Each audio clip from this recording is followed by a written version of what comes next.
सर्वात प्रथम तुम्ही इथं आलात त्याबद्दल खूप खूप आभार तुमचे. तुम्ही खूप साऱ्या मुलांसाठी एक इन्स्पिरेशन आहात. आपण ग्रामीण भागातून अशा मोठ्या लेवलवरती गेलात. तर आमचे काही प्रश्न आहेत जे करून मुलांनाही त्याचे उत्तर मिळेल व त्यांना प्रोत्साहन मिळेल. तर माझा पहिला प्रश्न असा आहे की तुम्ही तुमच्या क्रिकेट करिअरची सुरुवात कशी केली व तुमचा रोल मॉडेल कोण होता? सुरुवात 8-9 वर्षांचा असताना मी केली. संभाजीनगरमध्येच गरवारेला मी प्रॅक्टिसला जायचो. आधी तर मी फक्त आवड म्हणून खेळत होतो लहानपणी, पण जसं जसं मला कळत गेलं की मी चांगला खेळतोय, मी वरच्या लेवलवर खेळू शकतो, तर तसं तसं मी माझ्या कोचेसनी पण मला सपोर्ट केला, पेरेंट्सनी पण सपोर्ट केला. आणि त्यानंतर मग मी आधी आपल्या औरंगाबाद डिस्ट्रिक्ट संभाजीनगर डिस्ट्रिक्टकडनं खेळलो. मग तिकडे चांगला परफॉर्म केला. मग महाराष्ट्राच्या कॅम्पला सिलेक्ट झालो. मग तिकडे चांगला परफॉर्म केला. मग महाराष्ट्राच्या टीममध्ये सिलेक्ट झालो. वेगवेगळ्या एज कॅटेगरीमध्ये मी खेळलो. अंडर-16 महाराष्ट्र खेळलो, अंडर-19 महाराष्ट्र खेळलो. आता अंडर-23 आहे महाराष्ट्रासाठी. मी NCAचा कॅम्प केला आहे, नॅशनल क्रिकेट अकॅडमी. इंडियाचा कॅम्प असतो तो. आपल्या मराठवाड्यातून फक्त अंकित बावणे आणि मला वाटतं मीच केला आहे तो.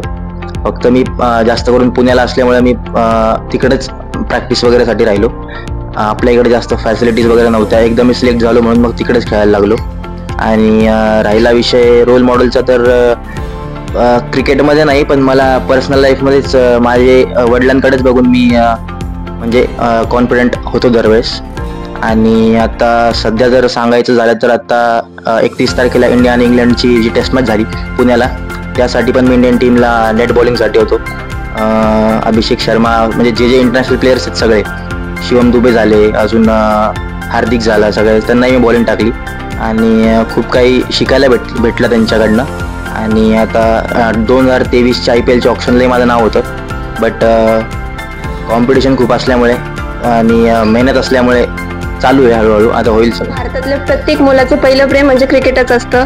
तर कॉम्पिटिशन तर खूप आहे, पण तुम्हाला कशा कशा अडचणी आल्यात व तुम्ही त्याला ओव्हरकम कसं केलं? फर्स्ट ऑफ ऑल, क्रिकेट हा असा स्पोर्ट आहे की सगळ्यांनाच, म्हणजे एक अगदी लहानांपासून मोठ्यांना सगळ्यांनाच खेळायला आवडतं.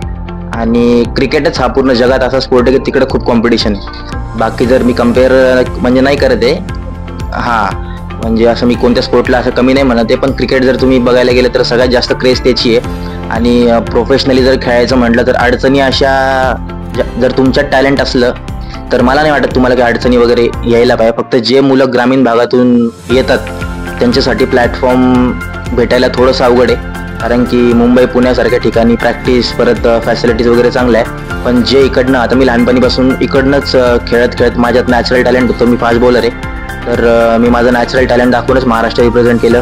ते महाराष्ट्राकडनं चांगलं खेळलो, IPLच्या ऑप्शनपर्यंत गेलो. तर अडचणी अशा मला नाही वाटत. मला एवढंच माहिती आहे की जर तुमच्यात प्युअर टॅलेंट असलं तर तुम्हाला कोणी थांबवू नाही शकत. अप्स अँड डाऊन्स असतात, कधी कधी फॉर्म नसतो. अशा वेळी आपल्या टीमला आपली खूप जास्त गरज असते, पण तो परफॉर्मन्स आपल्याकडून म्हणजे येत नाही. फॉर्म असा की 2-3 वर्ष आपण फॉर्म मध्ये नसतो. तर अशा सिच्युएशन मध्ये काय विचार येतो आणि त्याला टॅकल कसा करतात? सगळ्यात मोठी गोष्ट अशी आहे की तुम्ही ज्या लेवलला खेळताय, समजा तुम्ही जर इंडिया रिप्रेझेंट करत असाल, तर माझ्याकडे एक चांगलं एक्झाम्पल आहे विराटचं. त्यांनी एवढी लेगसी त्याची तयार केली आहे की तो जरी फॉर्ममध्ये 2 वर्ष नसला, 2.5-3 वर्ष नसला, तरी तुम्हाला तुमचे कोचेस, सिलेक्शन कमिटी बॅक कशी करते ते जास्त महत्त्वाचं आहे. तर मी तेच सांगेल की ओव्हरकम अशा पद्धतीने करायचं की ते म्हणतात ना, form is temporary but class is permanent. तर तशी ती गोष्ट आहे. प्लेअरला त्याचा क्लास माहीत असतो काय. तर मेंटली सगळ्यात जास्त टफ राहायला लागतं ह्या गेममध्ये.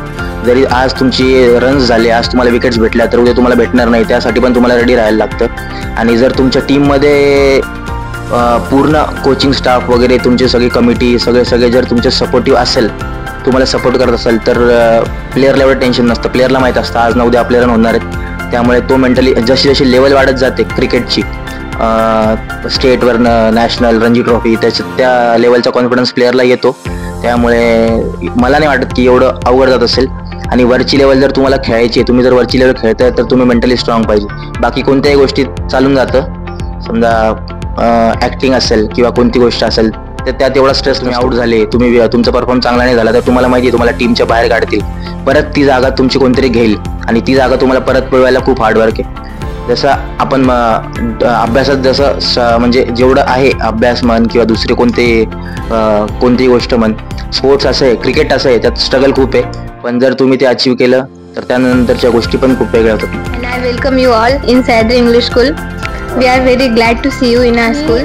बऱ्याचशा खेळांमध्ये उत्तीर्ण आहात आणि कंटेंट क्रिएटर पण आहात, तर हे सर्व तुम्ही कसं मॅनेज करता? माणसाने ना मोस्टली ना बहिरं असावं. लोक, आपण एक मुलगी आहोत म्हणून खूप लोक आपल्याला क्रिटिसाइज करतात, जज करतात, पण आपल्या मनाला जे आवडतंय ना आपण ते करायचं. आई वडील सपोर्ट करतायत नाही करतात, एक वेळेस नाही करत ते आपल्याला सपोर्ट, पण जेव्हा आपल्यातलं जे टॅलेंट आणि आपण जे काही जिंकतोय ते जेव्हा त्यांना दिसतं, तर एका वेळेनंतर फक्त आई वडीलच सपोर्ट करतात आणि सगळ्या गोष्टी आपण जेव्हा हळूहळू अचीव्ह करतो तेव्हा मग बाकी जे लोक आपल्या सोसायटीमध्ये आहेत, आपल्या सोबत आहेत, ते सुद्धा मग आपली प्रशंसा करायला लागतात. म्हणजे कसं आहे ना, मल्टीटास्किंग असावं माणसाने, की जर मी हे करते, जर मला घरातले काम येत आहेत तर मला बाहेर पण जर मी कधी पडले तर मला ते पण आलं पाहिजे, असं स्वतःच्या मनात आहे ना फक्त तेवढे गट्स ठेवले पाहिजे की नाही मला हे करायचंय म्हणून. तुझ्याकडनं 10-20 किलो वजन उचललं जाणार नसेल, पण तू मनात ठेव मला हे उचलायचंय, तू उचलशील. 2 दिवस पोट दुखेल पण तू उचलशील, तू करशील, असं मनामध्ये ठेवायचं फक्त की हे करायचंय आपल्याला. ॲक्च्युली म्हणजे मी जेव्हा गेम ड्रॉप केला होता, काही थोडेसे इश्यूज होते त्याच्यामुळे मी गेम ड्रॉप केलेला. त्याच्यानंतर मी कॉलेजला जेव्हा होते 11th-12thला, तर मला काही माझे सिनियर्स वगैरे भेटलेले, सो त्यांनी मला अप्रोच केलं की आपण व्हिडिओज बनवूयात. आणि as a sports person me tomboy होते, शॉर्ट हेअर वगैरे आणि मोस्टली मुलांसारखं राहणं, सो त्यांच्याकडे तसं कॉन्टेंट असल्यामुळे मी ते स्टार्ट केलेलं. आणि त्यानंतर लोकांना ते आवडायला लागलं आणि मलाही खूप वाव मिळाला की मी 1-2 कॉम्पिटिशन्स जिंकले होते, म्हणून मी कॉन्टेंट क्रिएशन करते सध्या. तुमची फर्स्ट प्राऊड मुमेंट कोणती होती हे तुम्ही शेअर करू शकता ना? फर्स्ट प्राऊड मुमेंट तर म्हणजे प्राऊड मुमेंट्स खूप आहेत, पण अनफॉर्गेटेबल म्हणजे दिल्लीला, आग्र्याला जेव्हा आम्ही गेलो होतो, सो तिथे मला CMच्या हातांनी अवॉर्ड मिळालेला, सो तो बेस्ट मोमेंट होता. 2-2.5 करोड लोकांनी ते बघितलेलं. Thank you so much. Good morning ma'am, good morning sir. My name is Pranjal Jain. I'm from class 10. So today I'm going to take ma'am, Snehal ma'am, your interview. तर basically miss, जसं आम्हाला माहिती तुम्ही हाय jumper आहेत, तर माझा तुम्हाला सर्वात मोठा आणि सगळ्यात पहिला प्रश्न हा होता की जेव्हा तुम्ही कॉम्पिटिशन्सला जातात तेव्हा खूप सारे चॅलेंजेस येत असेल, तर त्या चॅलेंजेसला तुम्ही कसं टॅकल करता? सगळ्यात पहिलं माझ्या आयुष्यातलं मोठं चॅलेंज हेच होतं की मी ग्रामीण भागातून जात होते बाहेर कुठेतरी, तर समाजाचा सगळ्यात पहिले मला विरोध होता की ही गावाकडून आहे, ही काय जाणार, काय शॉर्ट्स कपडे घालून हाय जम्प वगैरे करतीये. पण म्हटलं ठीक आहे. मग नंतर ज्यावेळेस मी बाहेर गेले त्यानंतर सेकंड चॅलेंज तर हे होतं की बाहेरच्या मुलींना कोचेस वगैरे हे इंटरनॅशनलच्या लेवलचे असायचे आणि आपण कसं चिखला मातीत खेळलेलो, म्हणजे आपली प्रॅक्टिस तिथपर्यंतच, पण त्यांना सिंथेटिक ट्रॅकवर ते प्रॅक्टिस वगैरे करायचे. तर मग मी म्हटलं ठीक आहे, आपल्याला करायचंय तर बाकी आपल्याला त्यांच्यासोबत त्या ठिकाणी कम्पेअर नाही करायचं, आपल्याला स्वतःचं बेस्ट द्यायचं आहे. सगळ्यात मोठं टास्क माझ्यासाठी तेच होतं की मला त्या वेगळ्या फील्डवर प्रॅक्टिस करायची आणि जाऊन कॉम्पिटिशनसाठी सिंथेटिक ट्रॅकवर कॉम्पिटिशन करायची. त्यामुळे कुठेतरी मग माझा सेकंड थर्ड असाच नंबर यायचा, म्हणजे फर्स्ट नंबर माझा कधीच येत नव्हता, कारण की मला मेन जे बेसिक पाहिजे हाय जम्पसाठी ट्रॅक पाहिजे तोच मिळत नव्हता. तर सगळ्यात मोठं टास्क तेच होतं आणि तरीही मी त्याला असं न घाबरता न जुमानता नॅशनल लेवलला पार्टिसिपेट केलंय.